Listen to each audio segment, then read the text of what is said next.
My message today is called Remember to Cut the Deck. And how does that relate to trust?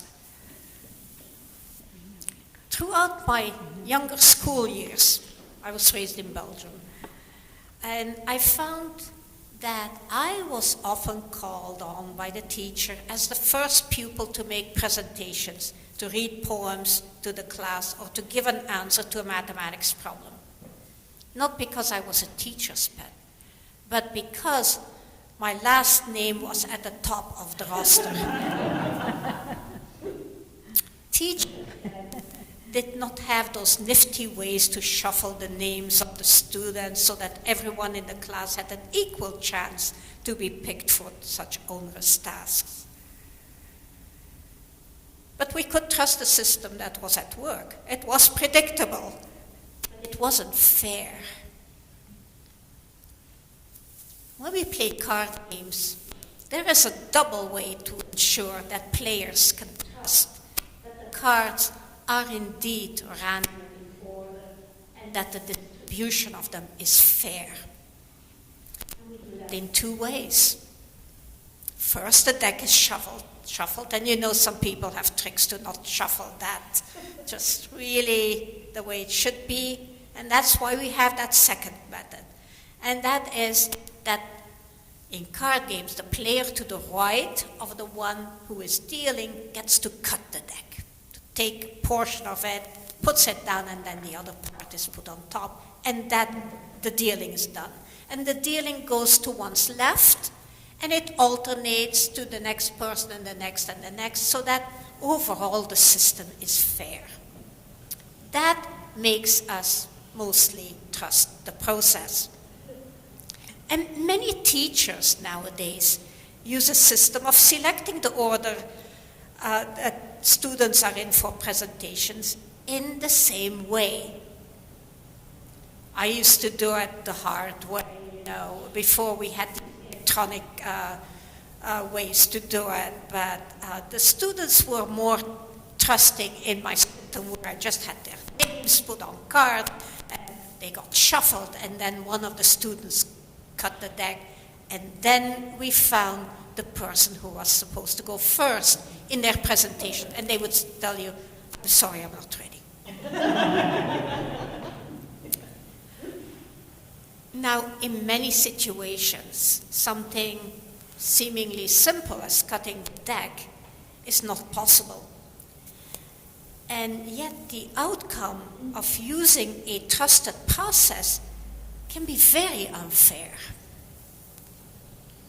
And I'm going to look at 3 circumstances where that is or has been the case, and ways in which they can be remedied or are routinely remedied, to cut the deck, so to speak. And there are other ways. I just picked 3 for today. The first one is looking at the way in which meetings and decision-making are organized. Famously, there is a set of rules called Robert's Rules of Order that is applied. That's an old system, and it seems so fair. There has to be a quorum to proceed, so at least half plus one of the people have to be present. You cannot speak until the chair calls on you. Well, that could be problematic right there. And things can only be discussed if someone has made a motion, that motion has been seconded, and then there is a discussion and a vote. And there are many related rules. It seems okay, but many things can, have, and will go wrong with a system like that. In many meetings that I've been in, especially in academia, those who are in power, the most senior, most powerful members of the department, whoever they are, they tend to discuss with one another prior to the meeting. They discuss who's going to make which motion and who will second it. And that already sets the agenda of what's going to happen in the meeting. people who are not in power, they may be ignored altogether by the chair, and they cannot speak. So they may raise their hand when a motion has been made and seconded, and they want to say something, but the chair just looks around and picks somebody else. What can you do? And sometimes one of those people who is ignored is a minority. Usually that is the case. A minority in many senses of the words. And sometimes a member of that minority is pressured before the meeting, before it even starts. They're pressured by one of the majority. And they're told, you make that motion. There's always this or else attached to it silently, or else you don't get considered for tenure, in academia. So you get pressure. Yeah, I've experienced all of these myself, and I'm sure you have encountered them in your professional lives. In academia, it has been quite rampant, and especially before we had DEI initiatives. I think everyone knows what the acronym DEI means nowadays. If you don't, diversity, equity, and inclusion. And these problems have also been rampant in the workings of very respectful organizations, like the Unitarian Universalist Association, and the way it's been running its general assemblies. And that was the case until some very deliberate changes were made to the process of Robert's rules, those sacred rules. For example, by first calling on a minority member to speak. Or, and this was definitely done there, by collecting motions in writing from all interested parties. When I was at my first General Assembly meeting, it was in 2017, I heard and saw some of the changes in Robert rules announced by the co-moderators. And when they did that, one could hear shock gasps coming from the audience. But the outcome of it has been a rise in inclusion and fairness of the discussion process. In one professional group I belonged to, dominated by outspoken men, and ironically it is called the Union of Radical Political Economists. So they called themselves radical, but they were very unradical when it came to Robert's rules. And they were dominated by men, and women were effectively silenced until the time when there were a few women and a change in the rules was made. That happened 2 decades ago, even longer ago. And the rules were changed to having women be the first who are called on to speak, even if they didn't raise their hand. Do you have something to say? And that worked for a while. And I'm saying for a while in a good way, because they used that rule until a few years ago. And by then there was a large contingent of outspoken women in the group, and they went back to the old rules because it was no longer necessary to have that change. So trust was restored and remained with integrity in the workings of that group. And one way to apply DEI is to examine how trusted processes of engagement with others can be adapted to ensure that minority groups are represented and receive a fair share of the outcomes. Usually the way to begin is to ask them, how is this working out for you? And to listen, and then make a change. Yeah, that gets me to my second example, where trust is reinforced by an added practice that is similar to cutting a deck of cards. And I'm beginning by recalling Prometheus in Greek mythology. Prometheus, as you probably know, was one of the Titans. He was very resourceful. You might even say devious in some cases. And he played dangerous games with the gods, especially Zeus. Trying to fool gods can be a dangerous game, and it gets you in trouble eventually. And Prometheus is still out there somewhere, living out his punishment with his liver being eaten bit by bit every night by an eagle. And then it gets restored in the morning, and the next night it starts again. What did he do wrong? The answer is several things. But we know Prometheus as being the one who stole fire from the gods. But another of his practices was his approach to sacrifices to those gods. So when a bull was slaughtered and half of it had to be sacrificed to the gods and the rest could be kept for the people, Prometheus made two piles that looked like the same size and that weighed the same. But one pile had only the bones and the skin, and the other pile had the good meat. As if the gods wouldn't find out about that. Prometheus was not really trustworthy in that sense. But that myth has inspired, not directly, but it is reminiscent of practices in which partnerships are dissolved today. When a partnership ends, one of the partners makes a list of all the assets, and the other partner gets the first choice in which part of the assets that is the one that they want. Now, I was told by people in my family, well, that's how we did it when we were kids. And there was a bunch of candy. So one of the kids had to divide the candy, and then the other kid or kids got to choose. And indeed, that seems so fair. So the trust in one's partner, no matter how high that trust already is, it gets reinforced by this extra guarantee. The deck, once again, has been cut.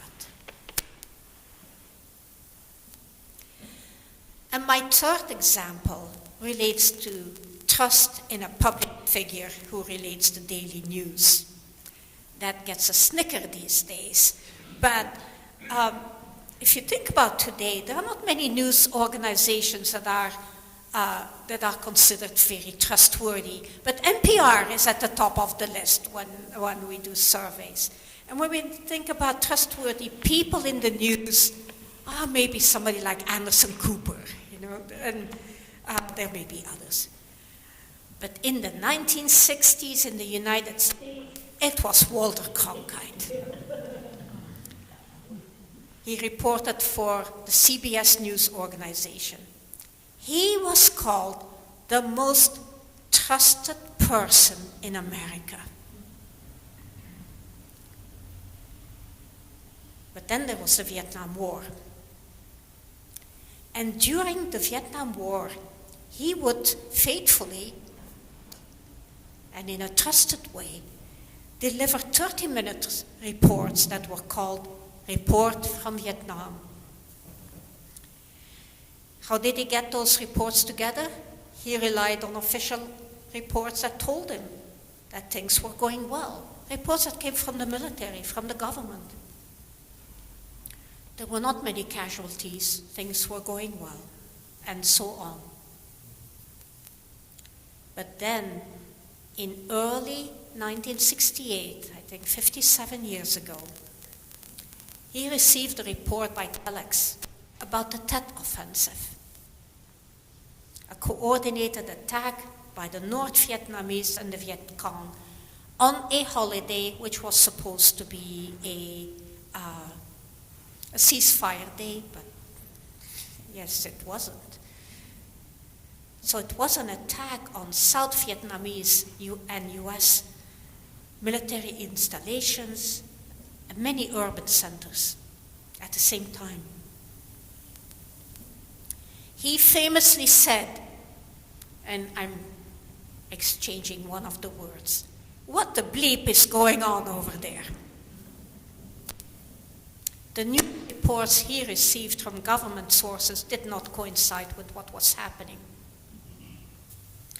So he decided, together with a group of other reporters, to check out for himself what was going on in Vietnam. He went over there. By the way, the Tet Offensive ended with 1,000 American casualties, and believe this or not, 40,000 casualties on the side of the North Vietnamese and Viet Cong. That's in one day. Walter Cronkite came back very disillusioned. He was convinced at that point that winning the war was not possible. Daily casualties were enormous. And the United States, he said, should look for an honorable withdrawal. He even talked to Lyndon Johnson personally. And he was very respected by Johnson also. In a way, it was a turning point for the Johnson administration, perhaps influenced by those talks with Walter Cronkite. The bombings were de-escalated. Johnson decided not to run for re-election. And the rest is history. Well, it includes the Nixon years, so I'm skipping a little bit there. The end of the war was still several years in the future. But coming back to our topic, checking out the truth for themselves changed the process. It made for increased trust, at least in Cronkite, although public trust in the government's handling of the war was eroded and the anti-war movement was strengthened, and we had those very long years of protest. And very long years before the Vietnam veterans and those who had died were recognized and honored with the Vietnam War Memorial. That happened in 1982. And as an aside, the women who were in the war, most of them as combat nurses in the field, they were only honored with a memorial in 1993. So we have those three ways in which trust in relationships, in the truth, in processes can be strengthened. And one of them related to the Unitarian Universalists themselves. So in our own lives, our relationships, our congregations, the people we are with here, are there processes that require trust and where that trust can be solidified? The answer to the first question, are there processes where trust is required? We can all say yes. Does it need to be solidified? There we start to be a little apprehensive and maybe defensive. Like those people in the UUA General Assembly in 2017 and even before that, where the deck is not just shuffled. Can we do something else? Can we do something else in cutting the deck where it's not possible? In being one another. And I've been thinking about the advent of Zoom services and social gatherings during the COVID epidemic. I don't know if I should even say this, but one really good thing that came out of that time was Zoom. Skype, by the way, has gone out of business because Zoom has totally replaced the technology and made it possible to meet with one another and feel like we are meeting in person, and that person who is organizing the meeting looks at all of us Of course they don't, they look at the light. But and in my case, I seem to be looking off that way because my camera was somewhere in a weird place on my computer. But I completed much of my seminary education and my internship during those COVID years. And typically, any meeting, from an online class to a facilitated social gathering on Zoom after a service, they were all organized by means of a covenant, a little agreement for that meeting. For example, the social gatherings after a church service were organized using small groups on Zoom. Yes, here you are, 50 people. Now we're going to put you in groups. And there was that gasp again. You could almost hear it. Except that at that point people were silent, so you could just imagine it.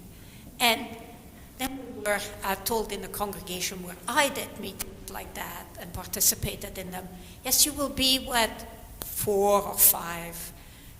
And then after 10 minutes, we're going to reshuffle it. We're shuffling the deck. and then you'll be with other people. And there was another collective gasp. Do we really have to? So in my internship time, we did that changing around 3 times. So by the time a service and its social gathering and coffee hour, virtual coffee hour was done, we had been with 15 people or thereabouts. Maybe a little less because I count myself in there. But a lot of people, some of whom we had never really talked to before.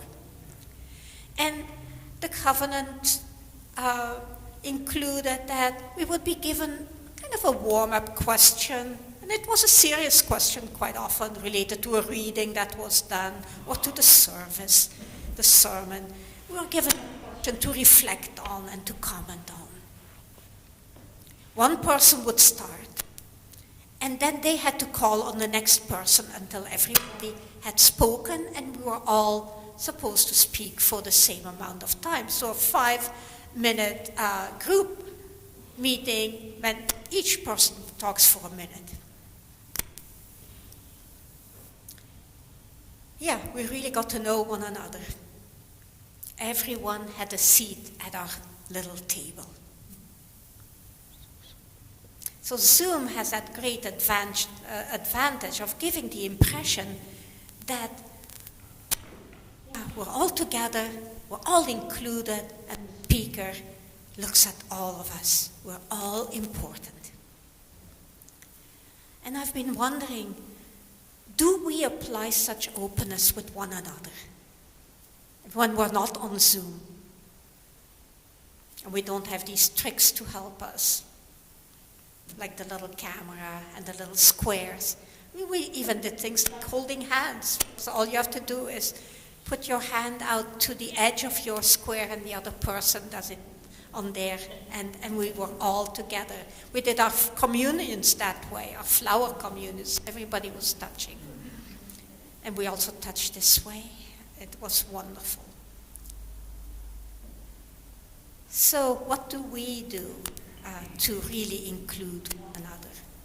We do speak words of welcome, and we heard them again today, and they're wonderful.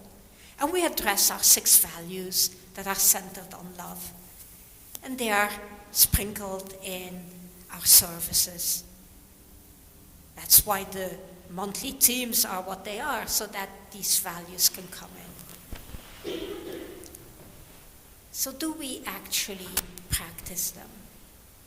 That's a question. So I'm just ending with the hope, may we indeed keep practicing them and keep practicing our welcome to everyone with us and everyone around us. May it be so.